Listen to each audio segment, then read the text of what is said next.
ಸ್ನೇಹಿತರೆ ನಮಸ್ಕಾರ. BK Kannada academy ಚಾನಲ್ಗೆ ತಮ್ಮೆಲ್ಲರಿಗೂ ಕೂಡ ಸುಸ್ವಾಗತ. ಇವತ್ತು ಮತ್ತೊಂದು ಹೊಸ ವಿಡಿಯೋದೊಂದಿಗೆ ತಮ್ಮನ್ನು ಭೇಟಿಯಾಗಲಿಕ್ಕೆ ಬಂದಿದ್ದೀನಿ. ಬನ್ನಿ ಇವತ್ತಿನ ವಿಡಿಯೋ ಯಾವುದು ಅಂತ ಕಂಪ್ಲೀಟಾಗಿ ಅದರ ಬಗ್ಗೆ ಡೀಟೇಲ್ಸ್ ಎಲ್ಲ ಹೇಳ್ತೀನಿ. ಇನ್ನೇಕೆ ತಡ, ಈ ಚಾನಲನ್ನು ಇನ್ನೂ ಯಾರು ಸಬ್ಸ್ಕ್ರೈಬ್ ಮಾಡ್ಕೊಂಡಿಲ್ಲೋ ಅವರು ದಯವಿಟ್ಟು ಸಬ್ಸ್ಕ್ರೈಬ್ ಮಾಡ್ಕೊಳ್ಳಿ, ಲೈಕ್ ಮಾಡಿ, ಕಮೆಂಟ್ ಮಾಡಿ, ಫಾಲೋ ಮಾಡಿ, ಆಮೇಲೆ ನಿಮ್ಮ ಸ್ನೇಹಿತರಿಗೂ ಕೂಡ ಶೇರ್ ಮಾಡಿ. ಸ್ನೇಹಿತರೆ, ಬಹಳ ದೊಡ್ಡ ವಿಷಯ ಏನು ಅಂತಂದರೆ, ಕರ್ನಾಟಕ ಸರ್ಕಾರ 15,000 ಪ್ರಾಥಮಿಕ ಶಾಲಾ ಶಿಕ್ಷಕರ ನೇಮಕಾತಿಗಾಗಿ ಅಧಿಸೂಚನೆಯನ್ನು ಪ್ರಕಟ ಮಾಡಿದೆ. 15,000 ಹುದ್ದೆಗಳು ಯಾವ್ಯಾವು, ಯಾರ್ಯಾರಿಗೆ ಎಷ್ಟೆಷ್ಟು ಬರ್ತದೆ, ಏನು ಇವೆಲ್ಲ ಮಾಹಿತಿಯನ್ನು ಇವತ್ತಿನ ದಿನ ನಾವು ಈ ವಿಡಿಯೋದಲ್ಲಿ ನೋಡೋಣ. ಹಾಗಾದರೆ ಇನ್ನೇಕೆ ತಡ, ಬನ್ನಿ ನೋಡೋಣ. ಮೊಟ್ಟ ಮೊದಲ ಬಾರಿಗೆ ಯಾವ್ಯಾವ ಕ್ಷೇತ್ರಗಳಿಗೆ, ಯಾವ್ಯಾವ ಊರುಗಳಿಗೆ, ಯಾವ್ಯಾವ ಜಿಲ್ಲೆಗಳಿಗೆ ಎಷ್ಟೆಷ್ಟು ಹುದ್ದೆಗಳನ್ನು ಆಯ್ಕೆ ವಿಂಗಡಣೆ ಮಾಡಿದ್ದಾರೆ ಅನ್ನೋದನ್ನು ಅದರ ಬಗ್ಗೆ ಕಂಪ್ಲೀಟಾಗಿ ನೋಡ್ಕೊಂಡು ಬರೋಣ ಬನ್ನಿ ಸ್ನೇಹಿತರೆ. ಇದು ನೋಡಿ, ಈಗ ಸರ್ಕಾರ ಪ್ರತಿ ಜಿಲ್ಲೆಗಳಿಗೆ ಎಷ್ಟೆಷ್ಟು ಯಾವ್ಯಾವ ಹುದ್ದೆಗಳನ್ನು ಇದನ್ನು ಮಾಡಿದೆ ಅನ್ನೋದ್ರ ಬಗ್ಗೆ ಇಲ್ಲಿ ಮಾಹಿತಿಯನ್ನು ಕೊಟ್ಟಿದ್ದಾರೆ. ಒಂದೊಂದೇ ನೋಡಿ,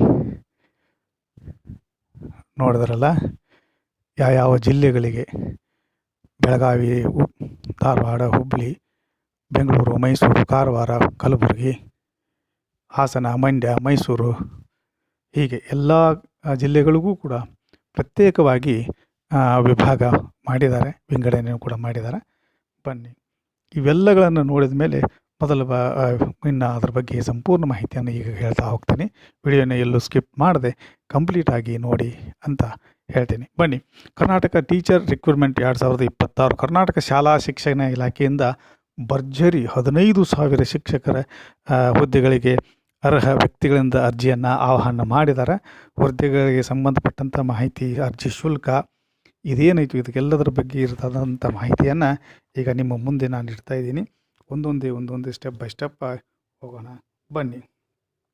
ಮೊದಲನೇದಾಗಿ ಹುದ್ದೆಗಳು ಯಾವ ಅನ್ನೋದನ್ನು ನೋಡ್ಕೊಂಡ್ಬಿಟ್ರೆ, ಪ್ರಾಥಮಿಕ ಶಾಲಾ ಶಿಕ್ಷಕರು ಅಂದರೆ ಇಲ್ಲಿ 1ನೇ ತರಗತಿಯಿಂದ 5ನೇ ತರಗತಿಯವರೆಗೆ, ಪದವೀಧರ ಪ್ರಾಥಮಿಕ ಶಿಕ್ಷಕರು 6ನೇ ತರಗತಿಯಿಂದ 8ನೇ ತರಗತಿಯವರೆಗೆ, ಪ್ರೌಢಶಾಲಾ ಸಹ ಶಿಕ್ಷಕರು, ದೈಹಿಕ ಶಿಕ್ಷಣ ಶಿಕ್ಷಕರು, ಗಣಕಯಂತ್ರ ವಿಜ್ಞಾನ ಶಿಕ್ಷಕರು, ಈ ರೀತಿಯಾಗಿ ಶಿಕ್ಷಕರ ವಿಂಗಡಣೆಯನ್ನು ಮಾಡಿದ್ದಾರೆ. ಇನ್ನು ಕರ್ತವ್ಯ ಸ್ಥಳ ಎಲ್ಲಿಪ್ಪ ಅಂತಂದರೆ ಆಲ್ಮೋಸ್ಟ್ ಎಲ್ಲರೂ ಕರ್ನಾಟಕದಲ್ಲಿಯೇ ಕೆಲಸ ಮಾಡಬೇಕಾಗ್ತದೆ. ಆಮೇಲೆ ಈಗ ಶೈಕ್ಷಣಿಕ ಅರ್ಹತೆ ಏನು ಬೇಕು, ಮೊದಲನೇದಾಗಿ ಬನ್ನಿ ನೋಡೋಣ. ಪ್ರಾಥಮಿಕ ಶಾಲಾ ಶಿಕ್ಷಕರಿಗೆ ಅರ್ಹತೆ ಏನು ಬೇಕು? PUCಯಲ್ಲಿ ಕನಿಷ್ಠ 50 ಅಂಕಗಳನ್ನು ಮತ್ತು ಎಲಿಮೆಂಟರಿ ಶಿಕ್ಷಣದಲ್ಲಿ 2 ವರ್ಷ ಡಿಪ್ಲೊಮಾ ಅಥವಾ PUCಯಲ್ಲಿ ಕನಿಷ್ಠ 50 ಅಂಕಗಳನ್ನು ಮತ್ತು ಎಲಿಮೆಂಟರಿ ಶಿಕ್ಷಣದಲ್ಲಿ 4 ವರ್ಷಗಳ ಪದವಿ ಅಥವಾ PUCಯಲ್ಲಿ 50 ಅಂಕಗಳು ಮತ್ತು 2 ವರ್ಷಗಳ ಶಿಕ್ಷಣ ಡಿಪ್ಲೊಮಾ ಅಂದರೆ ವಿಶೇಷ ಶಿಕ್ಷಣ ಅಂತ ಏನಂತಾರಲ್ಲ ಅದು, ಕರ್ನಾಟಕ ಸರ್ಕಾರ ಅಥವಾ ಭಾರತ ಸರ್ಕಾರ ನಡೆಸುವ ಶಿಕ್ಷಕ ಅರ್ಹತಾ ಪರೀಕ್ಷೆ ಅಂದರೆ TET ಅಂತ ಏನು ಕರಿತೀರಲ್ಲ ಅದರಾಗ ಪಾಸ್ ಆಗಿರಬೇಕು. ಅಲ್ಲದೆ ರಾಷ್ಟ್ರೀಯ ಶಿಕ್ಷಕರ ಶಿಕ್ಷಣ ಪರಿಷತ್ ನಿರ್ಮಿಸಿರುವ ಇನ್ಯಾವುದೇ ಉನ್ನತ ಅಥವಾ ಹೆಚ್ಚುವರಿ ಅರ್ಹತೆಗಳನ್ನು ಹೊಂದಿದವರು ಈ ಪ್ರಾಥಮಿಕ ಶಾಲಾ ಶಿಕ್ಷಕರ ಹುದ್ದೆಗಳಿಗೆ ಅರ್ಹರಾಗಿರ್ತಾರೆ. ಎರಡನೇದು ಪದವೀಧರ ಶಿಕ್ಷಕರು.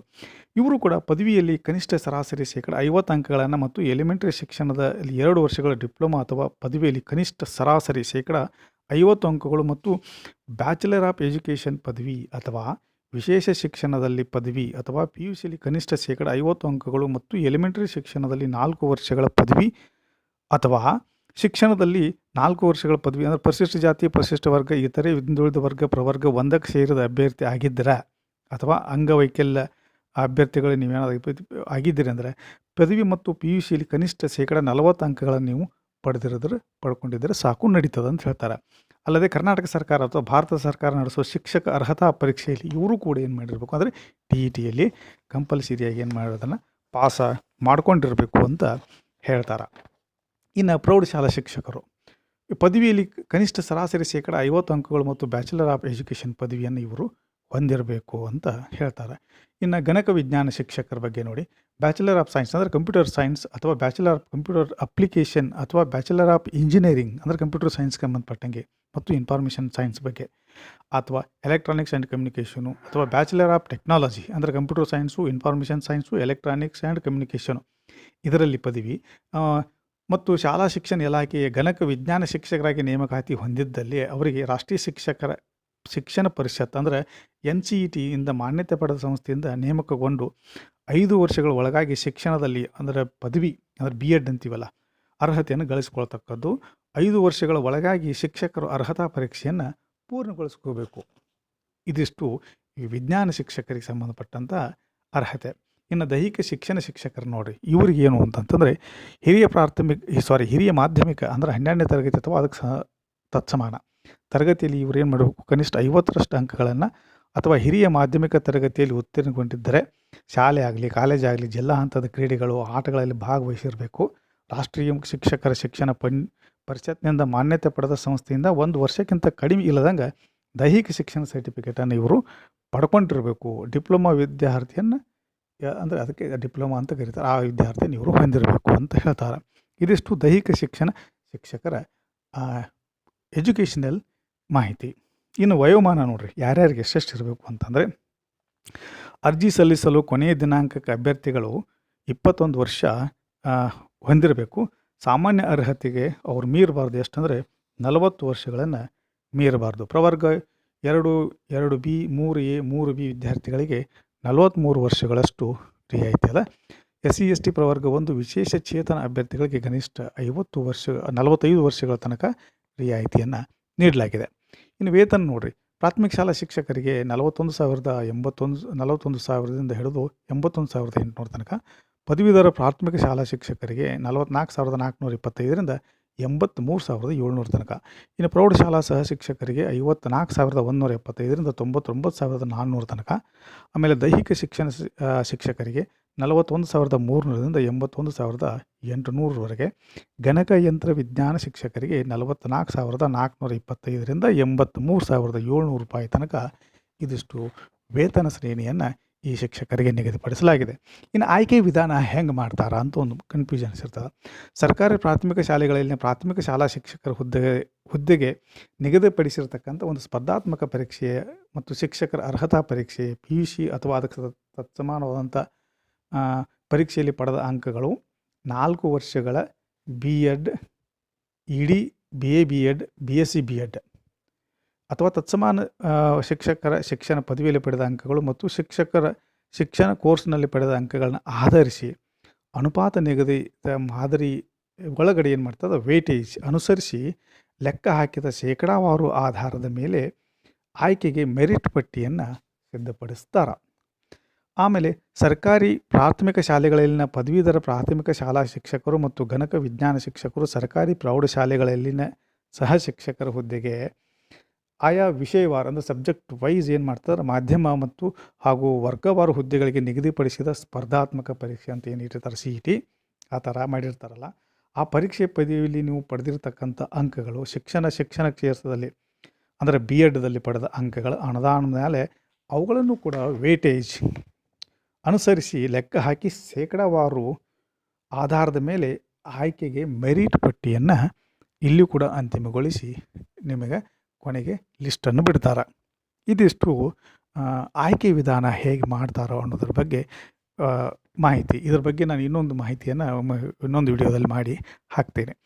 ಇನ್ನು ಸಾಮಾನ್ಯ ಅರ್ಜಿ ಶುಲ್ಕ ಏನೈತೆ ನೋಡ್ರಿ, ಸಾಮಾನ್ಯ ಅರ್ಹತೆ ಮತ್ತು ಪ್ರವರ್ಗ 2, 2B, 3A, 3B ಅಭ್ಯರ್ಥಿಗಳಿಗೂ ಕೂಡ 1 ವೃಂದದ ಹುದ್ದೆಗೆ ಅರ್ಜಿ ಸಲ್ಲಿಸಿದರೆ 750 ರೂಪಾಯಿ, 1 ವೃಂದದ 2 ಹುದ್ದೆಗೆ ಅರ್ಜಿ ಸಲ್ಲಿಸಿದರೆ 1,125 ರೂಪಾಯಿ ಅಂತ ಹೇಳ್ತಾರೆ. ಸೊ ಹಾಗಾಗಿ 2ಕ್ಕಿಂತ ಹೆಚ್ಚಿನ ಹುದ್ದೆಗಳಿಗೆ ಅರ್ಜಿ ಸಲ್ಲಿಸಿದಿರಿ ಅಂದರೆ ಪ್ರತಿ ಹೆಚ್ಚುವರಿ ಹುದ್ದೆಗೆ ನೀವು ಹೆಚ್ಚುವರಿಯಾಗಿ ಅಂದರೆ 375 ರೂಪಾಯಿಗಳನ್ನು ನೀವು ಪಾವತಿ ಮಾಡಲೇಬೇಕಾಗ್ತದೆ ಅಂತ ಹೇಳ್ತಾರೆ.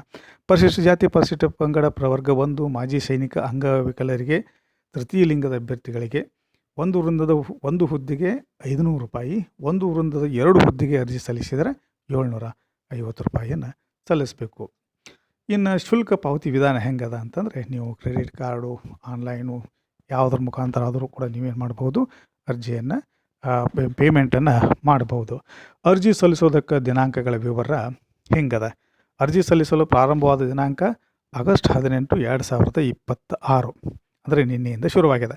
ಅರ್ಜಿ ಸಲ್ಲಿಸಲು ಕೊನೆಯ ದಿನಾಂಕ ಸೆಪ್ಟೆಂಬರ್ ತಿಂಗಳು 7ನೇ ತಾರೀಕು 2026. ಪಾವತಿ ಮಾಡಿದ ಶುಲ್ಕವನ್ನು ಖಚಿತಪಡಿಸಿಕೊಳ್ಳಲು ನಿಮಗೆ ಕೊನೆಯ ದಿನಾಂಕ ಇರೋದು ಸೆಪ್ಟೆಂಬರ್ 10, 2026. ಇದಿಷ್ಟು ಸಂಕ್ಷಿಪ್ತವಾದಂಥ ಮತ್ತು ವಿವರವಾದಂಥ ಮಾಹಿತಿಯನ್ನು ಈ ವಿಡಿಯೋದಲ್ಲಿ ನಾನು ನಿಮಗೆ ನೀಡೋದಕ್ಕೆ ಬಯಸಿದ್ದೀನಿ. ಇದರ ಬಗ್ಗೆ ಮತ್ತು ಸಿಲೆಬಸ್ ಬಗ್ಗೆ, ಅದಕ್ಕೆ ಸಹ ಸಂಬಂಧಪಟ್ಟಂಥ ಪಠ್ಯಗಳ ಬಗ್ಗೆ ನಿಮಗೆ ಇನ್ನೊಂದು ವಿಡಿಯೋನ ಮಾಡಿ ಇದರ ತಕ್ಷಣಕ್ಕೆ ನಾನು ನಿಮಗೆ ಹಾಕ್ತೀನಿ. ಅಲ್ಲಿ ತನಕ ಎಲ್ಲರೂ ಅಲರ್ಟ್ ಆಗಿರಿ. ವಿಡಿಯೋನ ನೋಡಿ ಸಬ್ಸ್ಕ್ರೈಬ್ ಮಾಡಿ, ಲೈಕ್ ಮಾಡಿ, ಕಮೆಂಟ್ ಮಾಡಿ, ಶೇರ್ ಮಾಡಿ ಅಂತ ಹೇಳ್ತಾ ಇಲ್ಲಿಗೆ ವಿಡಿಯೋನ ಮುಗಿಸ್ತೀನಿ. ನಮಸ್ಕಾರ.